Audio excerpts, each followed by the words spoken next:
Land pooling के जरिए किसानों से जमीन लेते हैं।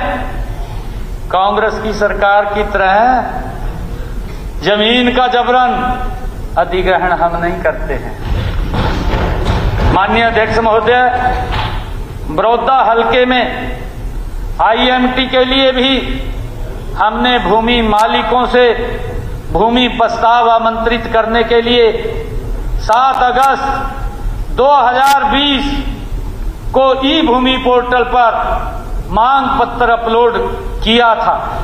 भू मालिकों से 1823 एकड़ जमीन के लिए प्रतिक्रियाएं प्राप्त हुई, लेकिन भू मालिकों ने बहुत ज्यादा कीमत मांगी। 1 एकड़ के 2.5 करोड़ रुपए भी मांगे गए। यही नहीं, जमीन भी अलग अलग टुकड़ों में थी। माननीय अध्यक्ष जी, मैंने माननीय विधायक से मैं आग्रह करता हूं कि जब 10 औद्योगिक मॉडल टाउनशिप के लिए पोर्टल पर भूमि की मांग की जाएगी तो आप अपने हलके के किसानों को उचित दर मांगने के लिए और फिर लैंड पूलिंग या पार्टनरशिप पूलिंग के तहत ऑफर देने के लिए आप उनसे बातचीत करें, प्रेरित करें। आपके माध्यम से आदरणीय मुख्यमंत्री जी से कहना चाहूंगा कि मैं जमीन दिलाने का काम करूंगा। बिल्कुल करिए। हमने कहा है ना कि हम ई भूमि को ऊपर, आप उनको करिए। हम तो कह रहे हैं आपको, हम तो आपको आमंत्रित कर रहे हैं। हाँ जी, हाँ जी, हाँ जी, कर रखी है जी, बिल्कुल कर रखी, बनेगी। माननीय अध्यक्ष जी, हम किसानों को लैंड पूलिंग पॉलिसी और लैंड पार्टनरशिप पॉलिसी के विकल्प भी देंगे। मैंने माननीय अध्यक्ष जी अपने बजट के शुरुआत में सहवीर्य करवा वह कहा था। माननीय अध्यक्ष जी, मुझे विश्वास है, अभी इंदुराज जी कह रहे थे कि माननीय सदस्य 10 नए आईएमटी बनाने में हमारे साथ मिलकर ये भी परिश्रम करें।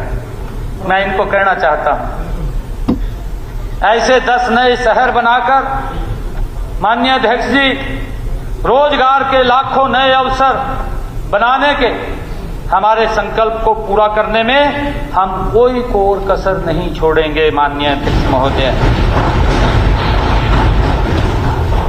माननीय अध्यक्ष जी, हमारे माननीय विधायक शिषपाल केरवाला जी, इन्होंने कहा कि शहरी विकास के लिए पिछले वर्ष 5019 करोड़ रुपए की एवज में सिर्फ 3691 करोड़ रुपए खर्च हुआ है, यानी कि सिर्फ 34%। ये हमारे शिषपाल केरवाला जी का शब्द है। माननीय अध्यक्ष महोदय, श्री केरवाला जी से मैं कहना चाहूंगा कि गुणा भाग में कुछ गलती हो गई है, शायद आप देख लें। यही नहीं, आंकड़ों की बात करें और ठीक से हिसाब लगाएं तो यह खर्च 34% नहीं बल्कि 74% बनता है। माननीय अध्यक्ष महोदय, मैं बताना चाहूंगा कि वर्ष 2023-24 में शहरी विकास की योजनाओं के लिए रिवाइज बजट 4101.79 करोड़ रुपए का कर दिया गया था। इसमें से 3653.52 करोड़ रुपए की राशि पालिकाओं को दी गई है। माननीय अध्यक्ष महोदय, इस प्रकार हमने वित्त वर्ष 2023-24 में 89.07% बजट खर्च किया है। आदरणीय अध्यक्ष महोदय, मैं माननीय श्री केरवाला जी ने दीनदयाल बस्ती उत्थान योजना में पिछले वर्ष 0 रुपए खर्च होने की बात कही है। मैं बताना चाहूंगा कि हमने इस योजना में वित्त वर्ष 2023-24 में रिवाइज बजट 15 करोड़ रुपए कर दिया गया था। इसमें से 11 करोड़ 67 लाख रुपए की राशि संबंधित पालिकाओं को दी जा चुकी है। माननीय अध्यक्ष महोदय, हमारे अशोक अरोड़ा जी ने भी एक बात कही है। उन्होंने कहा कि सरकार ने बजट में कहा कि जीएसटी कलेक्शन बढ़ गया है, इस पर मेज थपथपाई जा रही है, लेकिन यह जीएसटी लोगों की जेब से लिया गया है, यह अशोक अरोड़ा जी ने कहा। माननीय अध्यक्ष जी, ये आपकी तरफ से कहा गया। जी जी जी, स्वीकार कर लेना चाहिए। माननीय अध्यक्ष जी, मुझे तो हंसी आ रही है।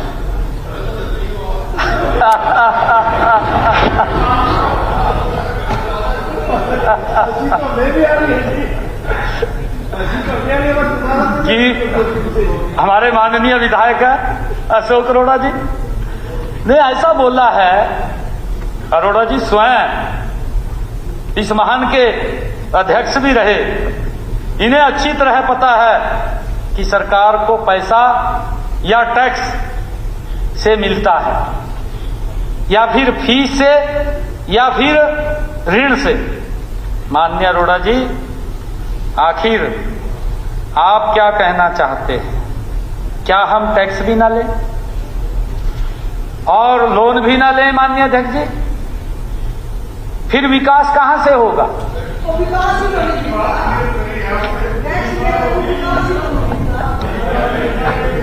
माननीय अध्यक्ष जी,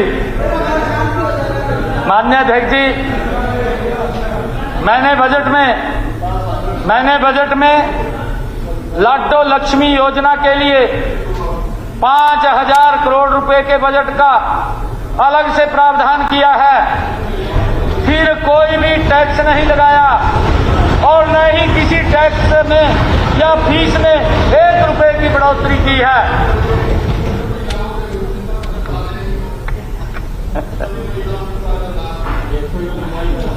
कोई बात नहीं, वो भी बताएंगे जी जब चालू करेंगे जी।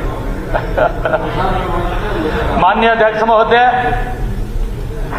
अशोक अरोड़ा जी ने जीएसटी की दरों में कटौती का भी कभी भी कह रहे थे कि जीएसटी कम कर देनी चाहिए। ये मुद्दा उस टाइम भी उठाया। मैंने कहा है अरोड़ा साहब, नहीं मैंने कहा है, अभी मैंने उत्तर दिया था कि ये जीएसटी परिषद एक संवैधानिक निकाय है। माननीय अध्यक्ष जी, वो अलग इंडिपेंडेंट बॉडी है जिसे जीएसटी से संबंधित कर दर, छूट और अन्य प्रशासनिक मामलों पर हमारा अधिकार सिर्फ सिफारिशें देने का है। हम वहां सुझाव दे सकते हैं। हाँ करते हैं, हम करते हैं। मैं बताना चाहूंगा,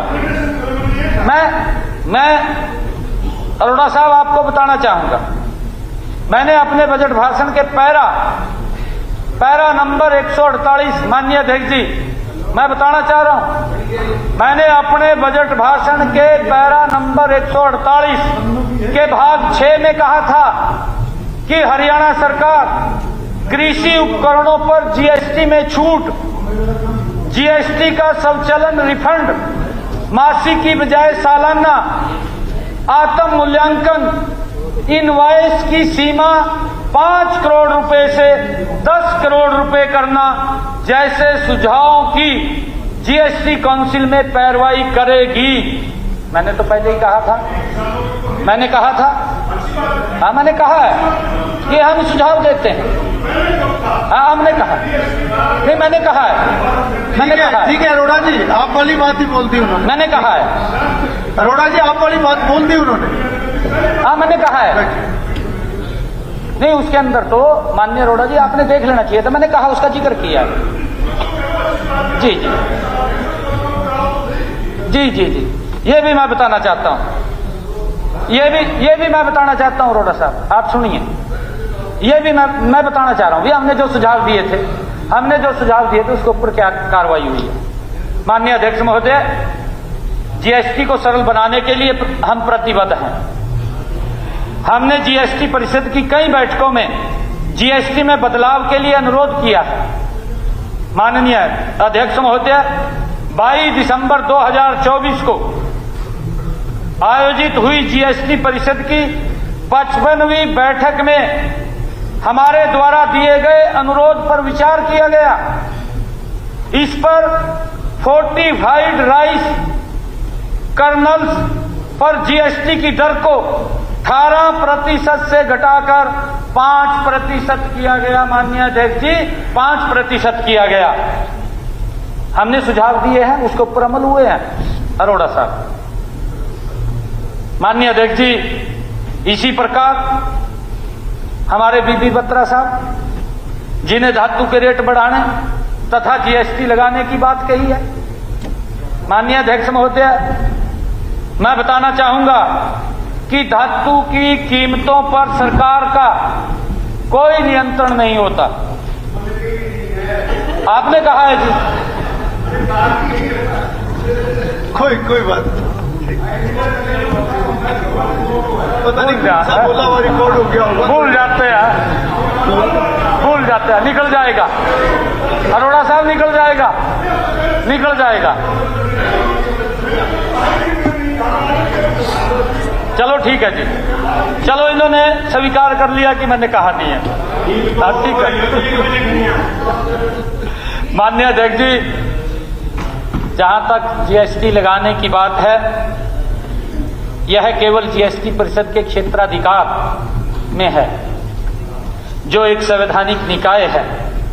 केंद्र और राज्य सरकारें केवल जीएसटी परिषद की सिफारिश पर किसी वस्तु पर कोई जीएसटी लागू करती है। माननीय अध्यक्ष जी, बीबीए भी कहेंगे, बीबी बत्रा साहब फिर कहेंगे कि मैंने कहा नहीं है। अच्छा।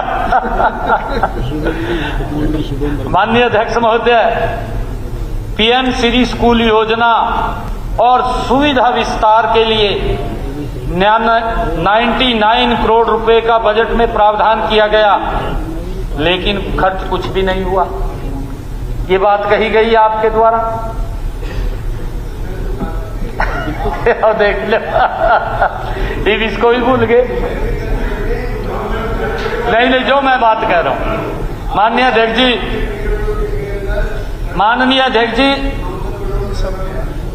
जी, मैं बताना चाहता हूं, माननीय सदस्य पता नहीं कहां से इस योजना पर कोई भी खर्च न होने का आंकड़ा ले आए। सच्चाई तो यह है कि पीएम श्री योजना के तहत वर्ष 2024-25 में केंद्र सरकार द्वारा कुल 244.73 करोड़ रुपए स्वीकृत किए गए। इनमें से अब तक 59 करोड़ 57 लाख रुपए की राशि खर्च की जा चुकी है। एक मिनट बोलो। गीता जी, बत्रा जी, हाँ जी, बत्रा जी, क्या विषय? ऐसे है कि आदरणीय स्पीकर सर, मैं इसको समराइज करता हूं और साथ में रिक्वेस्ट भी करता हूं मैं मुख्यमंत्री जी से। आप 2 घंटे से स्पीच दे रहे हैं इस बात के लिए, सिर्फ आपको अपने स्पीच के अंदर पर्टिकुलर हमने क्या क्या कहा उसकी रिप्लाई नहीं देनी थी। आपने ये बताना था कि 16,164 करोड़ जो पूंजीगत व्यय है वो मैं स्टेट की डेवलपमेंट के लिए किन किन प्रोजेक्ट में खर्च करूंगा, और बजट का ये इसी के साथ आपका बजट हम पास कर देंगे। बात एक माननीय सदस्य, आज सदन में श्री मनीष ग्रोवर पूर्व मंत्री एवं श्री ईश्वर सिंह पालका पूर्व विधायक अध्यक्ष दीर्घा में उपस्थित है। सदन उनका स्वागत करता है। माननीय सदस्यगण, मैं सदन की जानकारी के लिए बताना चाहता हूं कि राजकीय विद्यालय पुंडरी के विद्यार्थीगण तथा अध्यापकगण आज सदन की कार्रवाई देखने के लिए दर्शक दीर्घा में उपस्थित है। मैं अपनी तथा सदन की ओर से उनका स्वागत करता हूं। माननीय सदस्यगण, इसी प्रकार से करनाल सेवा भारती हरियाणा प्रदेश सेवा श्री आश्रम छात्रावास के विद्यार्थीगण आज सदन की कार्रवाई देखने के लिए दर्शक दीर्घा में उपस्थित है। मैं अपनी तथा सदन की तरफ से उनका स्वागत करता हूं। माननीय मुख्यमंत्री, मैं इसलिए आपके इजाजत से कहना चाह रहा था अशोक जी का नाम ठीक कर लो सर, ये अशोक गाबा है, अरोड़ा तो इसकी घर वाली का है। चलो ये बजट का विषय नहीं है। नहीं इसको इसका बजट से तो कोई संबंध नहीं मंत्री जी। जी अब ये बहन गीता जी कह रही हैं कि पीएमसी स्कूलों में बच्चे नहीं आ रहे। गंगवा गांव में पीएमसी स्कूल है, सिफारिशें आती है कि हमारा एडमिशन करा दो। आप देख लो कितने बच्चे उसके अंदर जाकर के हैं।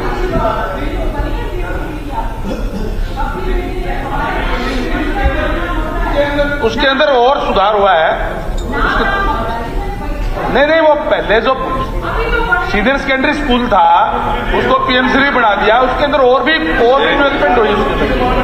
एक मिनट सर 3-4 साल एक मिनट गीता जी सर एक सेकंड के लिए सर एक सेकंड के लिए 3-4 साल 5 साल यहाँ पे दादूपुर नलवी नहर का रोड़ा पड़ा रहा, उसका फैसला तो निबेड़ दिया।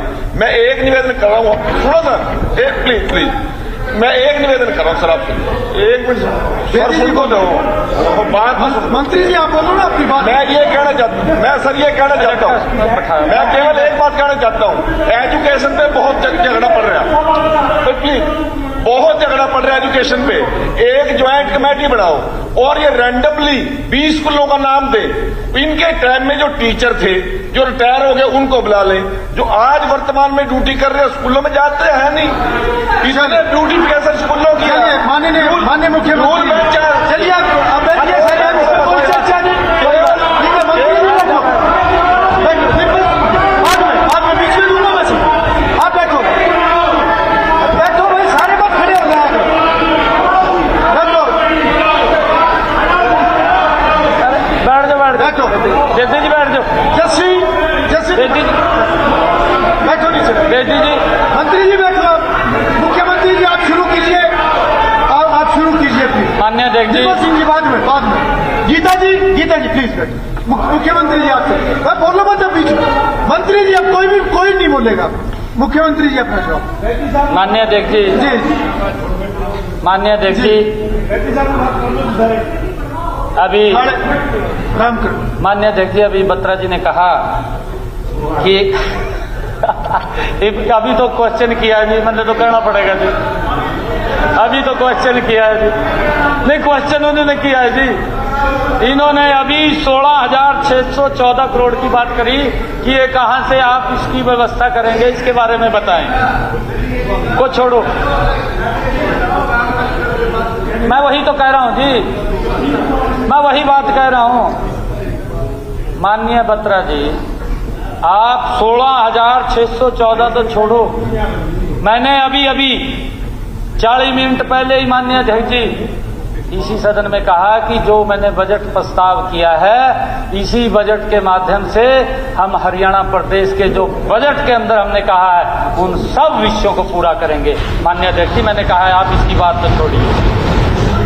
माननीय अध्यक्ष महोदय, हमारे विधायक महोदय आदित्य सुरजेवाला जी, इन्होंने कहा कि सरकार ने नोटिफिकेशन जारी किया है कि 24 फसलों पर एमएसपी देने जा रहे हैं। पिछले दिनों जब धान मंडी में आया, इतना बड़ा धान घोटाला हुआ कि 2,320 रुपए के बिल काटे गए और उनको 2,300 रुपए खाते में दिए गए और 250 रुपए क्विंटल कम बोलकर घोटाला किया। इसकी जांच की जाए। नहीं ये बोल क्या रहे हैं जी, ये तो देख लो ना मैंने क्या शब्द बोले, इनके शब्द बोले। दोबारा पढ़ो है जी।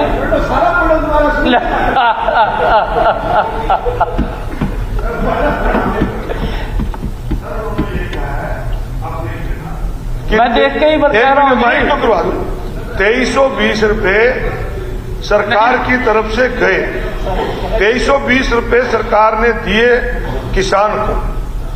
किसान ने जो बेची जीरी गवर्नमेंट एजेंसी को, परंतु स्पीकर सर किसान को उसमें से 200-250 रुपए क्विंटल उससे लिया गया पर्चों में पूरा दिया गया, उससे लिया गया। ये बहुत बड़ा घोटाला है। सीएम साहब, आप भी वहीं रहते हैं, आपकी मंडियों में, हमारी मंडियों में इस प्रकार के घोटाले हुए, आप जांच करा लो इसकी। मैं खुद मंडी में गया था। माननीय अध्यक्ष जी, माननीय अध्यक्ष जी, धान की खरीद का यह मामला भी माननीय राज्यपाल जी के अभिभाषण पर चर्चा के दौरान कई हमारे माननीय विधायकों ने उठाया था। मैंने 13 मार्च को इसी सदन में इसका जवाब भी दिया था। माननीय अध्यक्ष महोदय, मैं माननीय सदस्य ने धान की जिस खरीद में घोटाले का आरोप लगाया है, उस खरीद का एक एक पैसा किसान के खातों में सीधा ट्रांसफर किया गया है। इसमें बिल काटने और जारी की गई राशि में अंतर का सवाल ही पैदा नहीं होता। फिर भी माननीय सदस्य यदि कोई भी बिल दिखाएंगे जिसमें लिखी गई राशि के मुकाबले किसान के खाते में 1 रुपया भी कम पेमेंट हुई है, तो मैं उस पर कड़ी कार्रवाई करने का ये विश्वास दिलाता हूं। कड़ी कार्रवाई करूंगा। मैं तो कह रहा हूं, अरे नहीं, मैंने पीछे भी कहा था, वत्स साहब, मैंने पीछे भी कहा था, आज भी मैं कह रहा हूं, अगर किसी ने खाते के अंदर, हम डायरेक्ट खाते में पैसा डाल रहे हैं, अगर किसी के खाते के अंदर पैसा कम गया है, माननीय अध्यक्ष जी, कई बार, क्योंकि हमारे किसान की व्यवस्थाएं हैं, एक मिनट में बता रहा हूं अरोड़ा साहब, हमारे किसान की व्यवस्थाएं हैं कि वो आड़ती से खाद भी ले लेता है, दवाई भी उठा लेता है, पैसा भी ले लेता है, फिर वो खाते से निकाल करके उसको वापस करता है। ये व्यवस्थाएं हैं, ये व्यवस्थाएं हैं माननीय अध्यक्ष जी। ये इस प्रकार का अगर कोई आपको लगे कि किसी किसान के साथ अन्याय हुआ है, आप हमें लिखित रूप में दीजिए, लिख करके दीजिए ना, कार्रवाई करेंगे, तो कार्रवाई कराएंगे। मुख्यमंत्री अरोड़ा जी, इस विषय में पहले भी चर्चा हो, कुछ लिखित है तो दो, ऐसे छोटा सा ठीक है, वो बात हो चुकी है पहले, बार बार सेम बात रिपीट ना करें। अगर लिखित में कुछ है, विषय कोई है, लिखित कार्रवाई पहले भी बोल चुके, मैं हर बार वो बात, मैं यही कह रहा हूँ, कार्रवाई कराएंगे जी। नोटिस में ला रहा हूँ, हाँ, कार्रवाई कराएंगे। आडवा मंडी की बात है, सरसों की, सरसों खरीदी उन्होंने 5480, MSP कितना है ये दिखा लें टैक्स किया, ये अभी है रिसेंटली, नहीं डेट बताओ। 18/3/25। ये MSP हमने कब लागू किया? 15 को। आप तो शुरू से जानते हो, 24 फसलों को हमारा 24 फसलों को नहीं, वो फसल कब से 15 6 महीने पहले अनाउंस कर दिया आपने, 6 महीने पहले अनाउंस करके कि आप लोग अखबारों में 24 को दे रहे हैं। देख लो, जांच करवा लो, मेरे को पता नहीं, हो सकता है किसी गलती हो और कोई हो, जो मेरे को दिया गया है वो मैं दे रहा हूँ। कार्रवाई करवा दें, पता करवा लो कितनी नहीं, जांच करवा दें, वेरिफिकेशन करा लो, अगर इसमें तथ्य है तो एक्शन लो, नहीं तो जांच करवा देंगे। क्या इसमें सरसों का आपने कैप बताया कि 8 टूटेगी, 25 से 30 क्विंटल सरसों हो सकती है, 8 बलवान जी, आप किसान हैं, आप किसान है ना, किसान है आप, फिर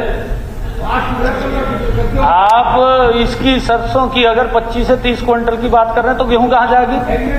नहीं, गलत फिगर पेश मत करिए। ये हमारे किसान है ना। माननीय अध्यक्ष महोदय, सुरजेवाला जी ने कांग्रेस के शासनकाल में KNP बनाने की बात कही है। मैं इनको याद दिलाना चाहूंगा कि कांग्रेस ने केवल KNP के नाम पर लोगों को लटकाने, भटकाने और अटकाने का काम किया था। जो इन्होंने बोला जी, मैंने मान्य बत्रा जी, मैंने शुरू में ही कहा चर्चा पे जवाब होता है, मेरी तरफ से कोई शब्द नहीं होगा, नहीं करनी चाहिए, मैंने शुरू में ज्यादा कहा, बोलना नहीं चाहिए फिर चलिए मुख्यमंत्री जी आप जारी रखें। चलो चलिए सीएम साहब को अपना पूरा करने दो। माननीय अध्यक्ष जी, कोई बात नहीं, अगर ये नहीं सुनना चाहते नहीं सुन रहे ना सुने। ये माननीय अध्यक्ष जी, हमने जनसेवा का दायित्व संभालने के बाद केएमपी का काम पूरा किया। मुझे खुशी है देश के यशस्वी प्रधानमंत्री नरेंद्र मोदी जी ने अपने कर कमलों द्वारा 19 नवंबर 2018 को इसे जनता को समर्पित किया। यही नहीं माननीय अध्यक्ष जी, हमने केजीपी का काम भी रिकॉर्ड समय में पूरा किया है, केएमपी का भी और केजीपी का भी। माननीय अध्यक्ष महोदय, हमने हमारे माननीय शशिपाल केरवाला, इन्होंने भी कपास का एमएसपी रेट 7,020 रुपये प्रति क्विंटल था। 15 मीट्रिक टन में से 1.42 मीट्रिक टन यानी कि 9% एमएसपी पर खरीद की गई, ये बात कही है। माननीय अध्यक्ष जी, हमने कहा है कि 24 फसलों की खरीद की गारंटी दी है, पर इसका अर्थ यह नहीं कि अगर किसी किसान को मंडी में फसल का दाम एमएसपी से ज्यादा मिल रहा हो तो हम उसकी फसल बिकने नहीं देंगे। अगर किसी किसान की फसल एमएसपी से ज्यादा कोई खरीद करके जा रहा है तो ले जाए, उसमें दिक्कत क्या है? किसी को कोई परेशानी नहीं होनी चाहिए, है जी?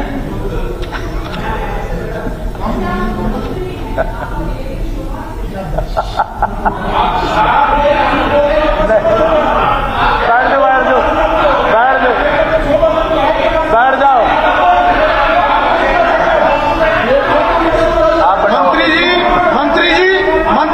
मंत्री जी नहीं, मंत्री जी, बेदी साहब, मंत्री जी बैठिए। कुलदीप जी आप लोग बैठो सारे। नहीं, गीता जी बैठ जाओ। मंत्री जी बैठिए आप, गीता जी आप बैठिए। फिर बेवजह क्यों बीच में बोलते रहते? बेवजह आप लोग टिप्पणी करते रहते, कोई बात नहीं। मंत्री जी आप बैठिए प्लीज। ये रनिंग कमेंट्री क्या कर रहे हैं? सीएम साहब जवाब दे रहे हैं, उनको कहने दीजिए। नहीं कोई बात नहीं, आप बैठिए, आप भी बैठिए प्लीज। नहीं एमएसपी होगी, एमएसपी पर जवाब दे रहे हैं वो। सबने चर्चा कर ली, उस चर्चा का जवाब दे रहे हैं। ये कोई सप्लीमेंट्री पूछने का समय नहीं है कि कोई भी खड़ा होकर सप्लीमेंट्री पूछ रहा। ठीक है, बैठिए आप। सीएम साहब आप प्लीज कंटिन्यू। प्लीज बैठिए आप। ये कोई विषय नहीं है, अभी कोई विषय नहीं, आप बैठिए। नहीं, कुछ भी रिकॉर्ड नहीं होगा, आप बैठिए प्लीज। जी सीएम साहब। माननीय अध्यक्ष जी,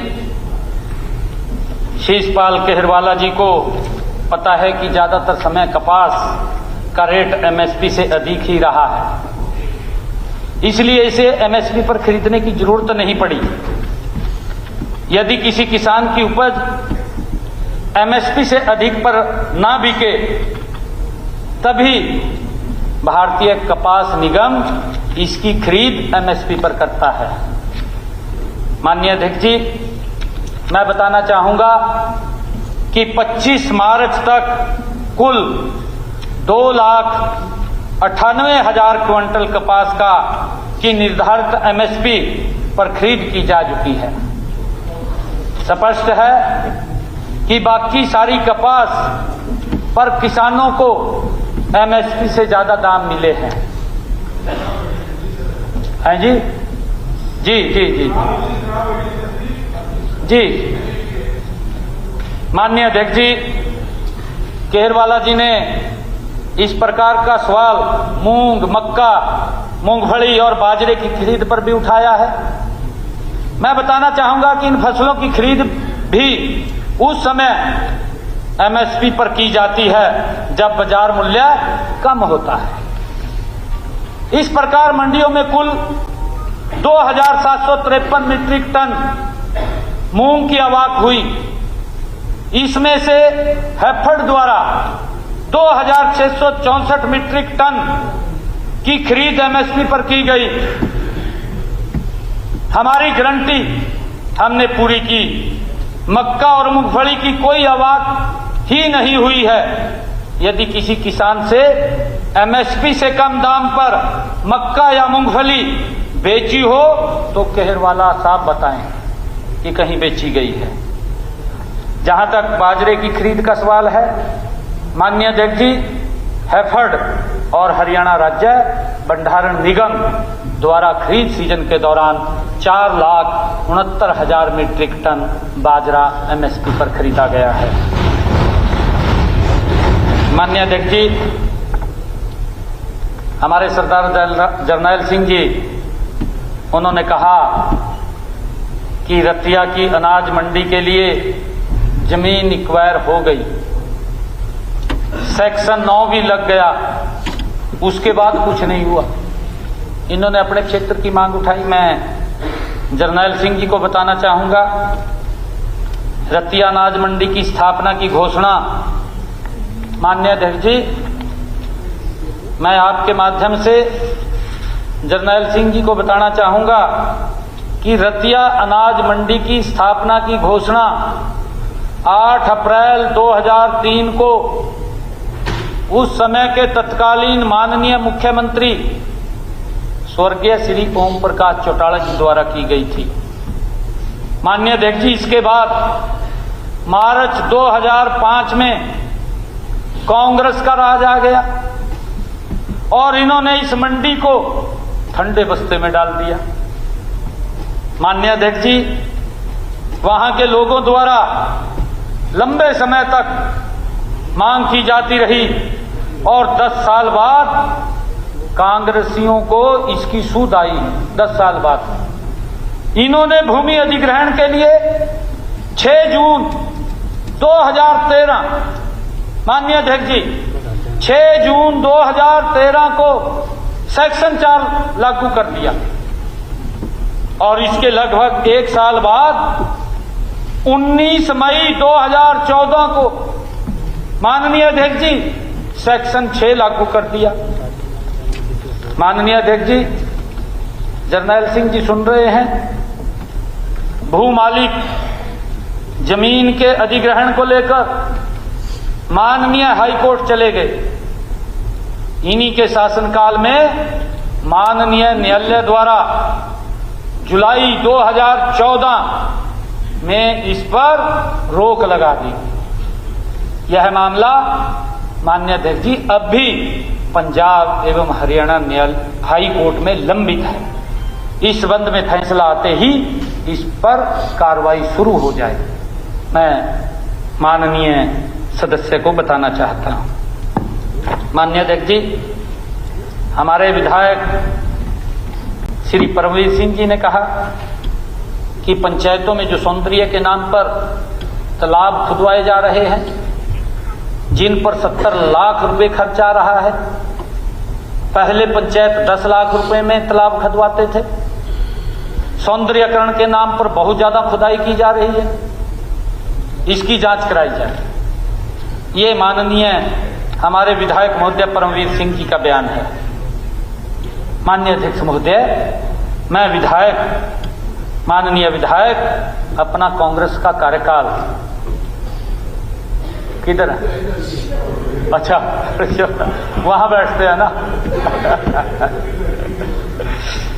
मैं इनको याद दिलाता हूं, इनके समय में माननीय अध्यक्ष जी तालाब खुदाई के नाम पर केवल तालाब से पानी और गाद निकालने के काम पर 10-10 लाख रुपए खर्च किए जाते थे। पानी और गाद निकालते थे। हम तो तालाब की खुदाई के समेत 11 विकास कार्य करवाते हैं, जो माननीय विधायक परमवीर जी ने आरोप लगाया है। इसलिए प्रत्येक तालाब पर औसतन खर्च 70 लाख रुपए आता है। इसमें जल निकासी, गाद निकालना, खुदाई करना, मिट्टी के बांध बनाना, फुटपाथ का निर्माण, वृक्षारोपण, आरसीसी बेंच लगाना, सोलर लाइट लगाना, बाड़ लगाना, गंदे पानी के उपचार के लिए 3 तालाब बनवाना और गऊ घाट या सीढ़ी घाट बनवाना शामिल है। माननीय अध्यक्ष जी, मैंने जितने काम करवाए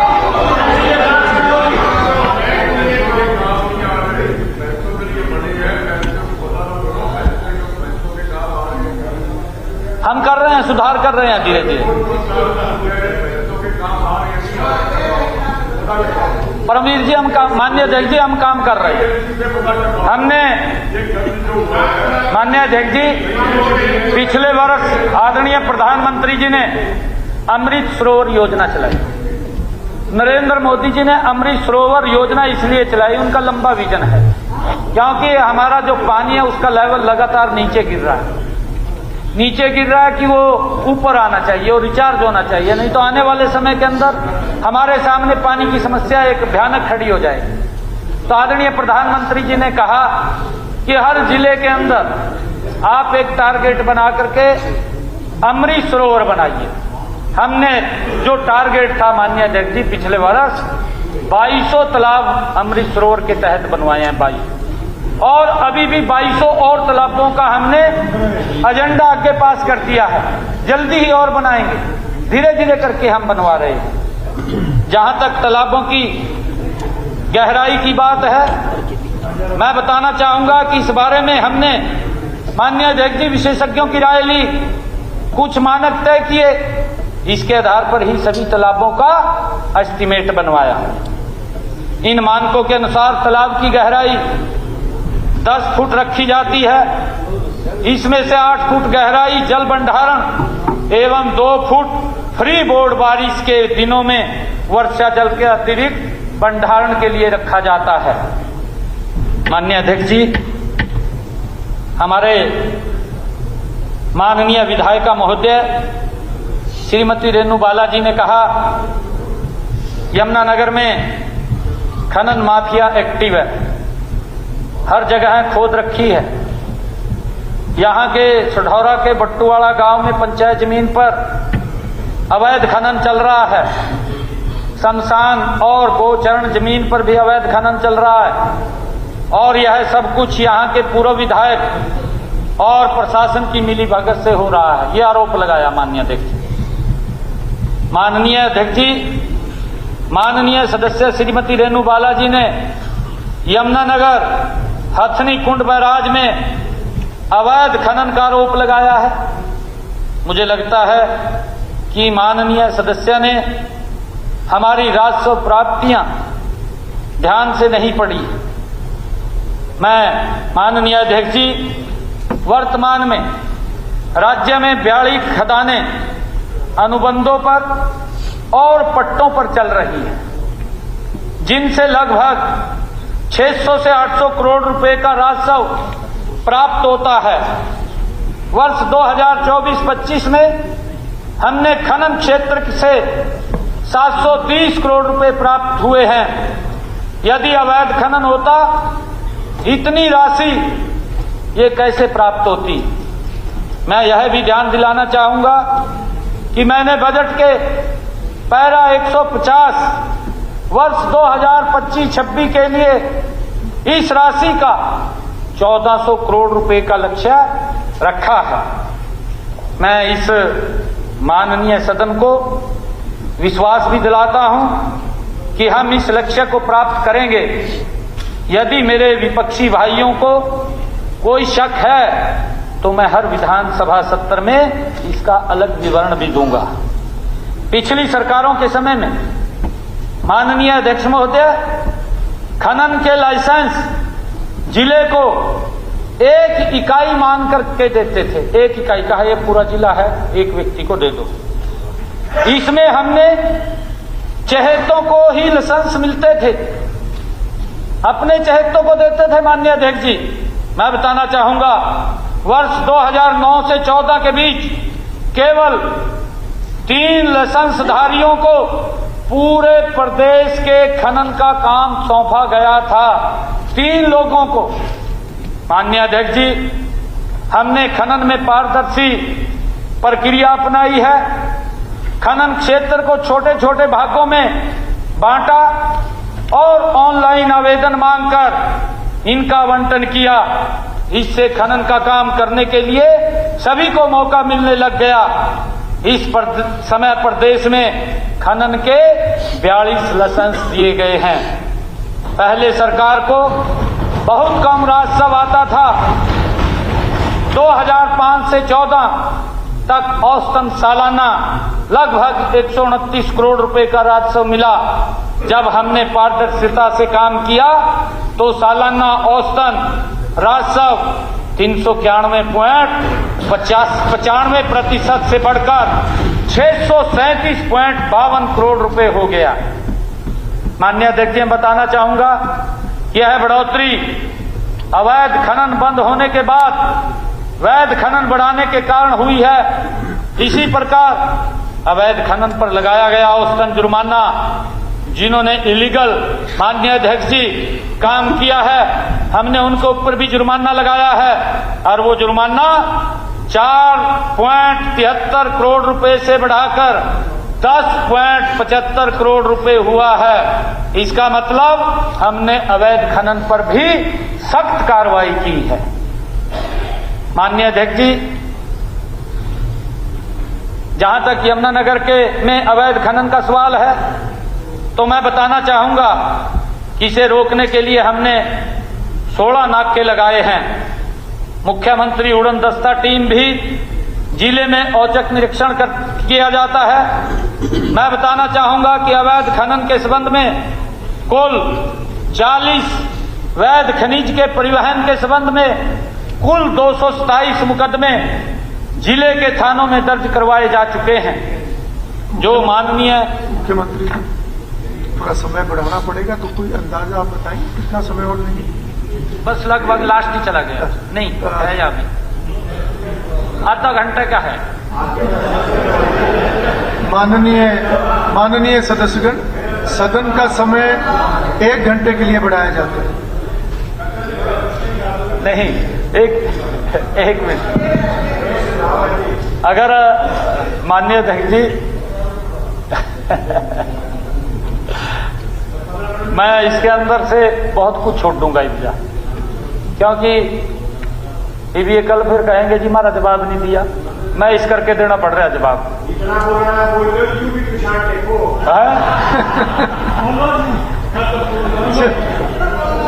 चलो ठीक है जी मुख्यमंत्री, ठीक।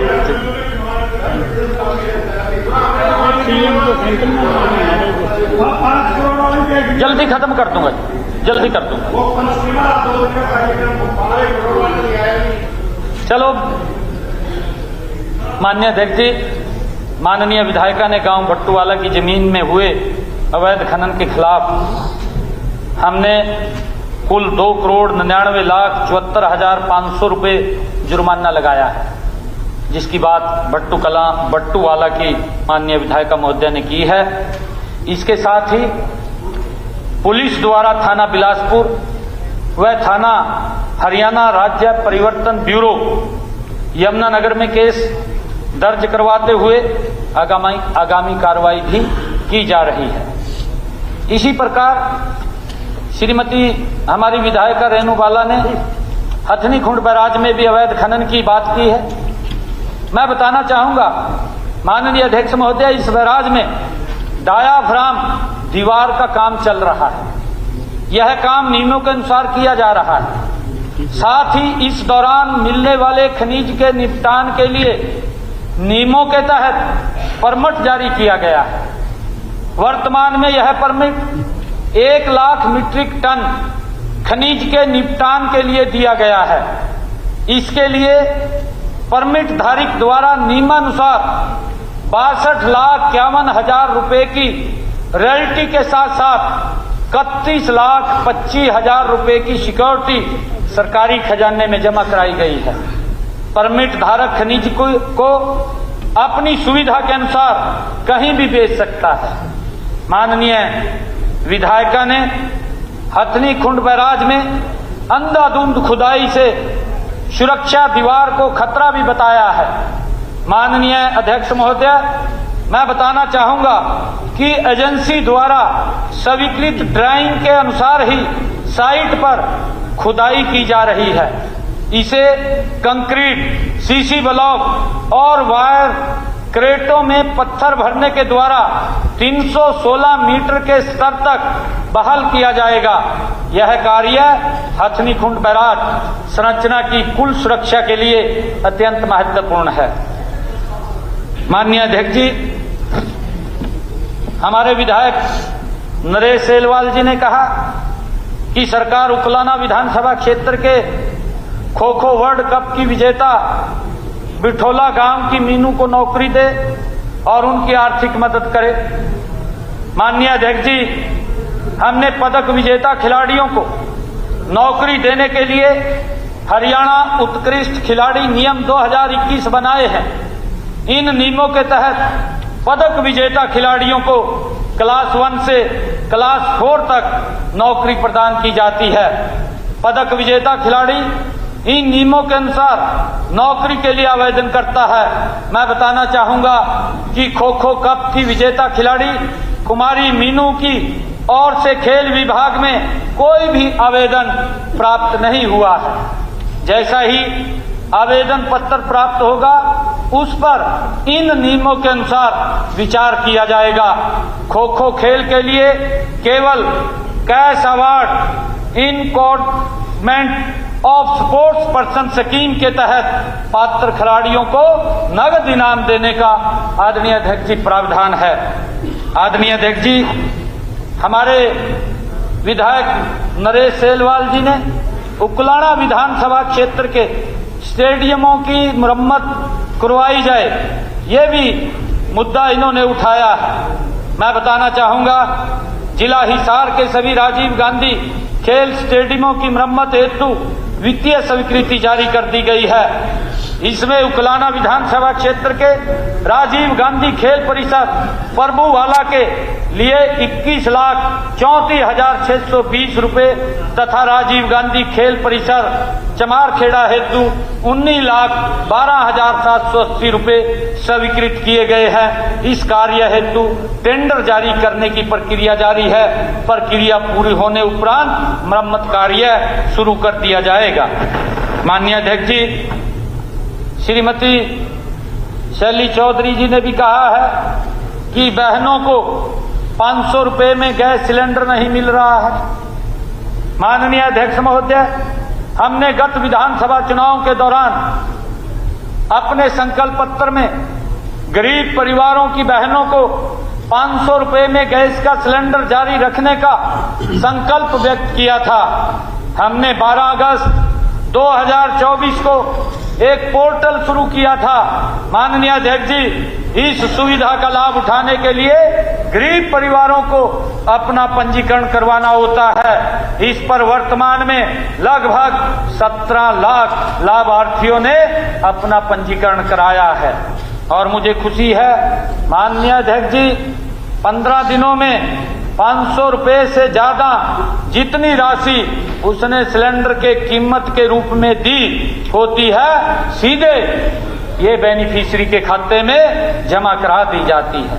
मैं बताना चाहूंगा, अब तक पोर्टल पर पंजीकृत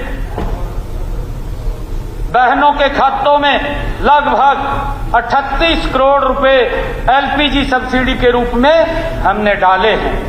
मैं आपके माध्यम से आदरणीय अध्यक्ष जी, विधानसभा क्षेत्र की ही बात करता हूं। हमने नारायणगढ़ हलके में अगस्त 2024 से 6 मार्च 2025 तक इस पोर्टल पर 9,270 महिलाओं ने अपना पंजीकरण करवाया।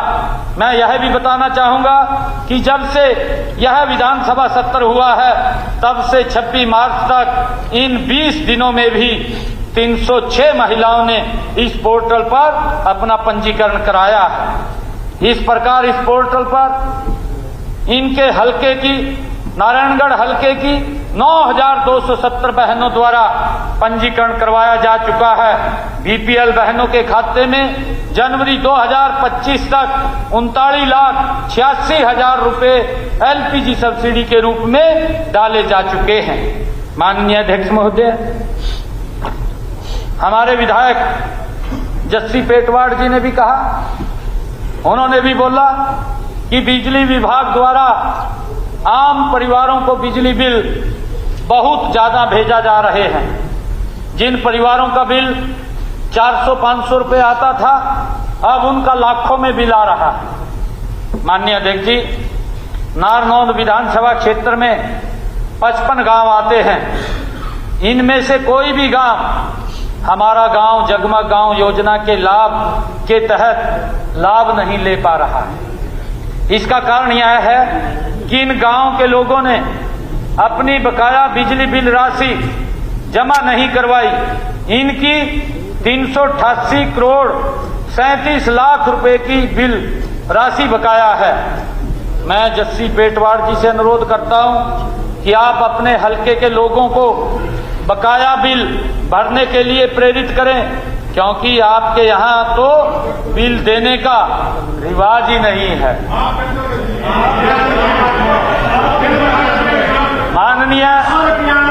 माननीय अध्यक्ष महोदय, इन बकाया बिजली बिलों के लिए हम एक स्कीम लेकर के आएंगे और लोगों को उसमें छूट देंगे। मैंने अपने बजट में भी इस बात का जिक्र किया है। आप जिम्मेवार नेता हैं, बिल भरने के लिए लोगों का मानस तैयार करें। मैं आपसे ये अपील करता हूं, ऐसा होने पर आपके 55 गांव भी 24 घंटे बिजली की सप्लाई वाले जगमग गांव में जुड़ जाएंगे, बन जाएंगे।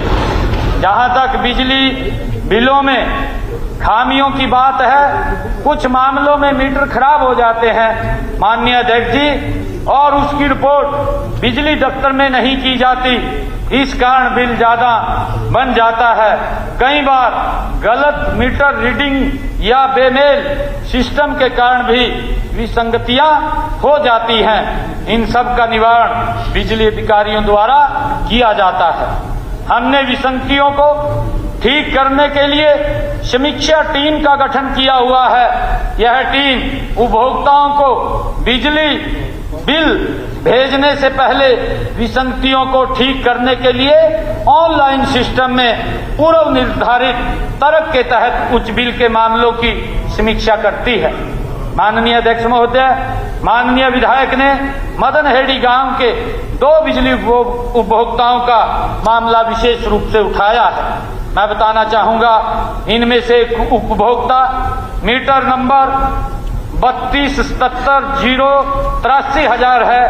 उसका मीटर खराब होने के कारण बिल औसत आधार पर बनाया गया था।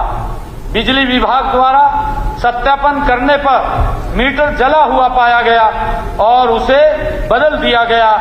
बिल की दोबारा गणना की गई और अब 7 साल 4 महीने का इसका औसतन बिल 1,255 रुपये मासिक बिल ये इसका बनता है, वो उसके पास है। और एक और माननीय ने दूसरे मीटर का भी उठाया है, क्योंकि समय का अभाव है, मैं उसको नहीं पढ़ता, एक ही का पढ़ के बता दिया। उसका दूसरे का आपको पता है, उसको ठीक करवा दिया।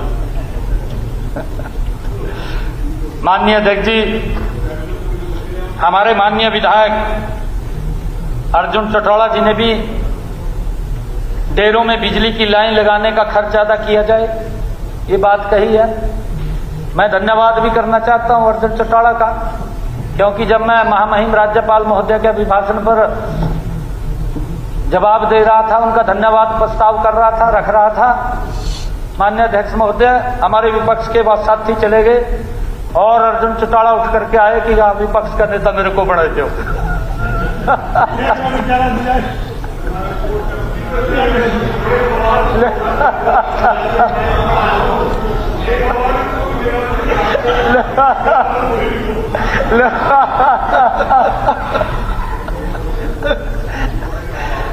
मैंने अर्जुन चटौड़ा जी को कहा था, मैं कहा अर्जुन जी कोई भी स्थिति हो आप बैठे रहिए, उठ के मत जाइए। माननीय अध्यक्ष जी, तो उनको कोई विशेष इनाम दे रहे हो? माननीय अध्यक्ष जी, मैं माननीय युवा सांसद को बताना चाहूंगा,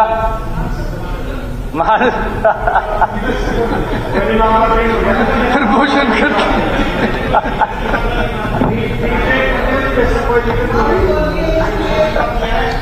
माननीय अध्यक्ष जी, मैं माननीय विधायक महोदय को बताना चाहूंगा कि डेरों ढाणियों में बिजली लाइन लगाने का आधा खर्च पहले ही सरकार द्वारा उठाया जा रहा है। ढाणियों में नए कनेक्शन के लिए जहां लाइन की लंबाई 300 मीटर से अधिक है, लाइन की लागत 50% और ट्रांसफार्मर की पूरी लागत निगम द्वारा वहन की जाती है। वर्तमान कनेक्शन को एपी फीडर से आरडीएस फीडर में बदलने के लिए उपभोक्ता को ट्रांसफार्मर को छोड़कर लाइन की लागत वहन करनी होती है। मैं माननीय विधायक महोदय जी को बताना चाहूंगा। आदरणीय अध्यक्ष महोदय, हमारे माननीय विधायक राजवीर भरतिया जो लोहारू विधानसभा क्षेत्र के लोगों की बिजली की समस्याओं को दूर किया जाए, ये इन्होंने मामला उठाया है। मैं लोहारू विधानसभा क्षेत्र के बिजली उपभोक्ताओं की माननीय अध्यक्ष जी इस महान सदन में सराहना करना चाहूंगा कि उन्होंने अपने बकाया बिजली बिल भरकर अन्य क्षेत्रों के लिए मसाइल कायम की है। मैं उनको बहुत बहुत साधुवाद देना चाहता हूं। माननीय अध्यक्ष जी, इस विधानसभा क्षेत्र में 145 गांव हैं। इनमें से 137 गांवों को हमारा गांव जगमग गांव योजना के तहत 24 घंटे बिजली मिलती है। इस तरह इस क्षेत्र में बिजली की समस्या नहीं है। लोहारू विधानसभा क्षेत्र की 4230 ढाणियों को भी बिजली की आपूर्ति की जा रही है। मैं सदन के माध्यम से बताना चाहूंगा कि रख रखाव से संबंधित कोई भी दिक्कत आएगी तो उसे तुरंत ठीक करवाया जाएगा। माननीय उपाध्यक्ष महोदय, हमारे माननीय विधायक मोहम्मद इसराइल, इन्होंने हथनी में पीने के पानी की बहुत समस्या है। हथीन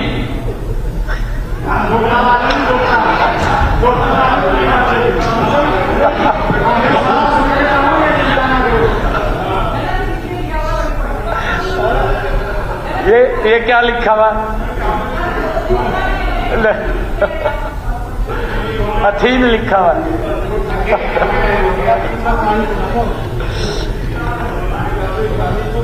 माननीय उपाध्यक्ष महोदय, हथीन विधानसभा क्षेत्र के 75 गांवों में पीने के पानी की सप्लाई रेनीवेल स्कीम के द्वारा की जा रही है। पानी की आपूर्ति को बढ़ाने के लिए 306 करोड़ 5 लाख रुपए की धनराशि का एस्टीमेट पास हो चुका है तथा कार्य प्रगति पर है। हथीन शहर में पानी की आपूर्ति बढ़ाने के लिए अमृत योजना के तहत 24 करोड़ 56 लाख रुपए की धनराशि का एस्टीमेट भी पास हो चुका है। इसका कार्य माननीय उपाध्यक्ष महोदय प्रगति पर है। दोनों कार्यों के पूरा होने के बाद पानी की आपूर्ति को भी बढ़ा दिया जाएगा। जहां तक पानी के अवैध इस्तेमाल की बात कही है तो मैं सदन को बताना चाहूंगा कि रेनीवेल परियोजना के अंतर्गत जो मेन पाइप लाइन हथीन क्षेत्र के लिए आ रही है उसमें लोगों द्वारा अवैध कनेक्शन ले लिए जाते हैं। विभाग द्वारा इन कनेक्शनों पर समय समय पर काटा जाता है। इसके अलावा कुछ मामलों में पुलिस विभाग को एफआईआर दर्ज करने के लिए भी लिखा जाता है। मेरा जो हमारे माननीय विधायक हैं से अनुरोध है कि लोगों को अवैध कनेक्शन न लेने के लिए भी प्रेरित करें, उनको समझाएं, उनको कहें कि वो वैध कनेक्शन लें जिससे कि हमें भी कोई दिक्कत समस्या ना आए। माननीय विधायक महोदय ने कहा कि वर्ष 2014 में हथीन का बस अड्डा बना था, लेकिन आज तक उस बस अड्डे के अंदर कोई भी बस नहीं गई। इस बस अड्डे को दोबारा चालू किया जाए। माननीय उपाध्यक्ष महोदय, वर्ष 2012 में पलवल के जिले बनने के बाद हथीन बस अड्डा पलवल के अधिकार क्षेत्र में आ गया है। यह गलत है कि हथीन बस अड्डे से बसों का संचालन नहीं हो रहा है। हथीन बस अड्डे से बल्लभगढ़, नूह, पलवल, उटावड़ आदि शहरों के लिए बसें चलाई जा रही हैं। माननीय अध्यक्ष महोदय, हमारी विधायिका श्रीमती गीता बुग्गल जी ने भी 281 कॉलेजों में आधे से ज़्यादा पद खाली पड़े हैं। कॉलेजों में 8000 पद स्वीकृत हैं, जिनमें केवल 3358 पदों पर नियमित शिक्षक हैं, कहीं तो प्रिंसिपल भी नहीं है। ये आरोप लगाया माननीय अध्यक्ष। हैरानी की बात है,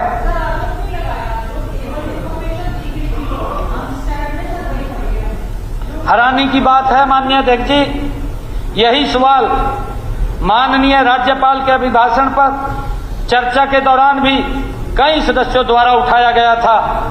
इनमें विधायक श्री अशोक अरोड़ा जी, श्री आफ्ताब अहमद जी, मोहम्मद इलियास जी और आदित्य देवीलाल जी, निर्मल सिंह जी, श्री मामन खान जी और डॉक्टर रघुवीर कादियान जी, इन सब ने ये उस समय भी सवाल उठाया था। मैंने इस मुद्दे का जवाब भी दे दिया था, लेकिन मेरे विपक्षी भाई तो वह जवाब सुनने के लिए हाजिर ही नहीं थे। माननीय अध्यक्ष महोदय, वे तो सदन छोड़ करके चले गए थे।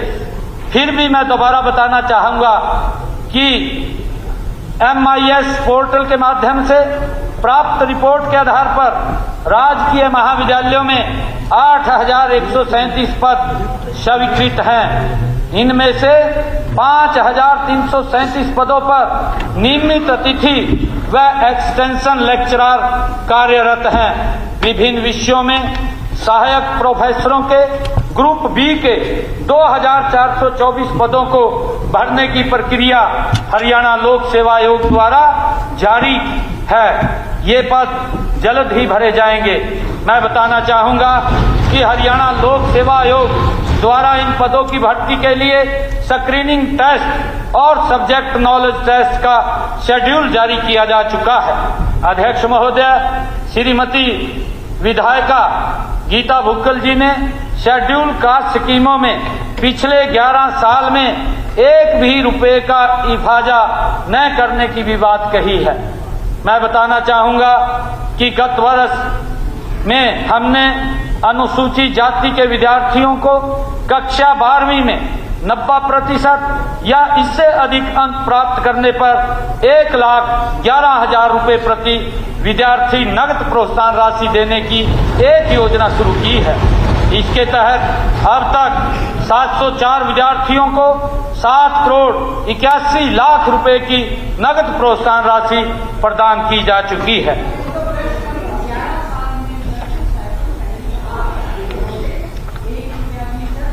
आपके खुद के वेबसाइट पर शिक्षा विभाग में कहा है, शिक्षा का अधिकार कानून आने से पहले 23 लाख बच्चों को कांग्रेस की सरकार के समय में पहली कक्षा से ही देते थे ताकि ड्रॉप आउट ना बढ़े। सर, आंकड़े बिल्कुल सही हैं, आपके विभाग द्वारा ही दिए गए हैं, वहीं से लिए गए हैं। 1 रुपया भी सर उसमें नहीं बढ़ा है। 2013 के बाद 1 रुपया भी नहीं बढ़ा है सर। कोई बात नहीं, जांच करवाएंगे, जांच करवाएंगे, बिल्कुल कराएंगे। ये कह रहे जो मैंने आंकड़ा दिया माननीय, मैंने कहा है कि 704 विद्यार्थियों को 7 करोड़ 81 लाख रुपए के नगद।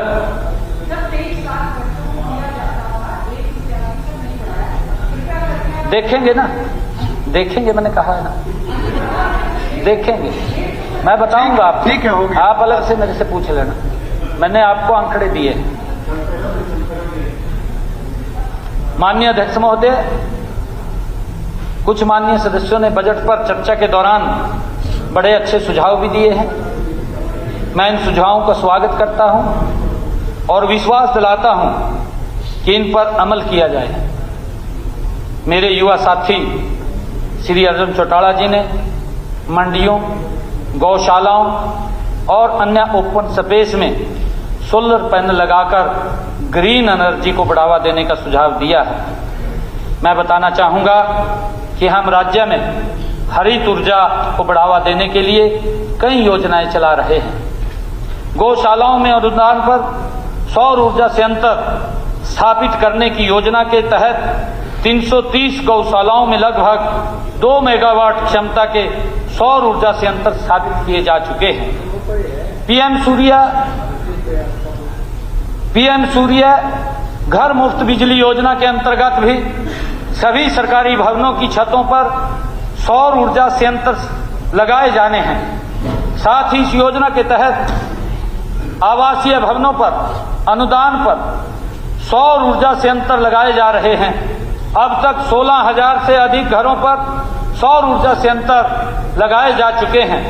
माननीय अध्यक्ष महोदय, SC-BC धर्मशालाओं तथा सामाजिक क्षेत्रों के संस्थानों पर सौर ऊर्जा संयंत्र लगाने पर क्रमशः 75% तथा 50% अनुदान देने की योजना लागू की जा रही है। PM कुसुम योजना के तहत किसानों को 75% अनुदान के साथ सौर ऊर्जा पंप प्रदान किए जा रहे हैं। इस योजना के तहत 1,51,000 सोलर पंप स्थापित किए जा चुके हैं। माननीय हमारे विधायक महोदय निर्मल सिंह जी ने एक अच्छा सुझाव दिया है कि प्रदेश में पशु मेले भी लगाए जाएं, जहां पर अलग अलग तरह के पशुओं की खरीद हो सके और इनको बीमे के रूप में मदद दी जाए। मैं माननीय सदन को बताना चाहूंगा कि हम पशु मेले पहले भी लगाते आए हैं और जल्द ही राज्य स्तरीय पशु मेले का आयोजन किया जाएगा। जहां तक पशु बीमे की बात है, मैंने इसी बजट में पैरा 39 के बिंदु 28 में पशुधन बीमा योजना के तहत एक किसान के बीमा किए जाने वाले पशुओं की संख्या 5 से बढ़ाकर 10 की है। प्रदेश में कुल 15,71,000 पशुओं का बीमा किया जा चुका है। माननीय अध्यक्ष जी, एक बात बार बार कही गई कि प्रति व्यक्ति आय तो ज्यादा है, फिर भी बहुत लोग गरीबी रेखा से नीचे हैं। अध्यक्ष महोदय, इन टिप्पणियों के चलते सबसे पहले हमें यह समझाना जरूरी है कि प्रति व्यक्ति आय होती क्या है। माननीय अध्यक्ष महोदय, अर्थशास्त्र कहता है कि प्रति व्यक्ति आय होती है किसी राज्य की GDP को वहां की जनसंख्या से विभाजित करके जो आंकड़ा आ जाए उससे हमारी प्रति व्यक्ति आय का आंकलन होता है। किसी भी वर्ष की GDP का अनुमान कोई भी राज्य सरकार स्वयं नहीं लगा रही सकती, वरना CSO लगाता है और इसी प्रकार उस राज्य की उस वर्ष की जनसंख्या का अनुमान नेशनल कमीशन ऑन पॉपुलेशन द्वारा दिया जाता है। इसी प्रकार प्रति व्यक्ति आय के आंकड़े में कोई हेरफेर संभव नहीं है और यह भी स्पष्ट है कि प्रति व्यक्ति आय का अर्थ यह नहीं होता कि उस राज्य के हर व्यक्ति की आय उतनी ही हो। माननीय अध्यक्ष महोदय, जहां तक माननीय अध्यक्ष महोदय, जहां तक गरीबी रेखा से नीचे के परिवारों की संख्या अधिक होने की बात है, उसका सबसे बड़ा कारण यह है कि जहां पूरे देश में 1,20,000 रुपए वार्षिक आय से कम आय वाले परिवारों को गरीबी रेखा से नीचे माना जाता है, वहां सरकार ने इस रेखा को बढ़ाकर 1,80,000 रुपए तक कर दिया है। स्वाभाविक ही है माननीय अध्यक्ष महोदय, इस कारण पहले के मुकाबले लाखों परिवार गरीबी रेखा के नीचे दिखते हैं और इससे हमारी सरकार को कोई तकलीफ भी नहीं है और न ही मुझे लगता है कि विपक्ष को भी इस पर कोई आपत्ति होगी। परंतु माननीय अध्यक्ष जी, फिर भी यह विषय बार बार विपक्ष द्वारा इस सदन में उठाया जाता रहा है और जहां तक मैं समझ पा रहा हूं, इस सदन की भावना यह है कि जिन लोगों ने अपनी आय 1,80,000 रुपए से अधिक होने के बावजूद उसे कम दिखाया है, उनके नाम काट देने चाहिए। ऐसे सभी लोग, चाहे वह किसी भी पार्टी से या व्यक्ति से संबंध रखते हों, अगर उन्होंने गलत तरीके से खुद को BPL दिखा रखा है तो उन्हें BPL कैटेगरी से बाहर कर देना चाहिए। मैं इस सदन के माध्यम से हरियाणा की जनता से अनुरोध करना चाहता हूं कि जिन लोगों ने किसी भी कारण से गलती से या गलत नियत से PPP में अपनी इनकम कम दिखाई है, वे इसे ठीक करवा लें ताकि वे स्वयं ही बीपीएल कैटेगरी से बाहर हो जाएंगे। ऐसे सभी अपात्र व्यक्ति यदि 1 महीने में अगर अपना नाम नहीं कटवाते हैं तो इस सदन की भावना के अनुरूप हम उनके नाम बीपीएल लिस्ट से बाहर करने का आदेश दे देंगे। माननीय अध्यक्ष जी, परिवार पहचान पत्र हरियाणा सरकार और नागरिकों के बीच एक पारस्परिक विश्वास का सेतु है। इसे सत्य, सहभागिता और पारदर्शिता से ही मजबूत रखा जा सकता है। माननीय अध्यक्ष महोदय, यह बजट हमने हरियाणा की जनता के बीच जाकर उनसे सुझाव लेकर उनसे विचार करके उनकी जरूरतों को ध्यान में रखकर और उनकी तकलीफों को समझकर उनके लिए बनाया है। माननीय अध्यक्ष महोदय, बजट केवल बजट नहीं होता है बल्कि एक विचार होता है। माननीय अध्यक्ष महोदय, प्रदेश की जनता के विश्वास का, विकास का और उनके जीवन को बेहतर करने वाले बदलाव का। माननीय अध्यक्ष महोदय, हमारी संस्कृति में 11 के अंक को शुभ माना जाता है। मैं हरियाणा की जनता को नमन करता हूं जिन्होंने मुझे 11वें मुख्य सेवक के रूप में हरियाणा की सेवा करने का और हमारी सरकार के 11वें बजट को प्रस्तुत करने का अवसर दिया है। माननीय अध्यक्ष महोदय, पिछले 11 सालों में ही माननीय प्रधानमंत्री श्री नरेंद्र मोदी जी के नेतृत्व में और माननीय श्री मनोहर लाल जी के अथक प्रयासों से हरियाणा ने विकास के नए कीर्तिमान स्थापित किए हैं। माननीय अध्यक्ष महोदय, 11 साल की विकास यात्रा को हमने अपने इस बजट के माध्यम से 3 गुना रफ्तार दी है। इस बजट के 11 ऐसे मुख्य बिंदु हैं जो हरियाणा प्रदेश के विकास में मील का पत्थर साबित होंगे। Number 1, department of future banana. Number 2, 200 crore रुपए का स्टार्टअप्स के लिए फंड्स बनाने की योजना। नंबर 3, नशे के विरुद्ध संकल्प प्राधिकरण का गठन। नंबर 4, मिशन हरियाणा 2047 के लिए टास्क फोर्स का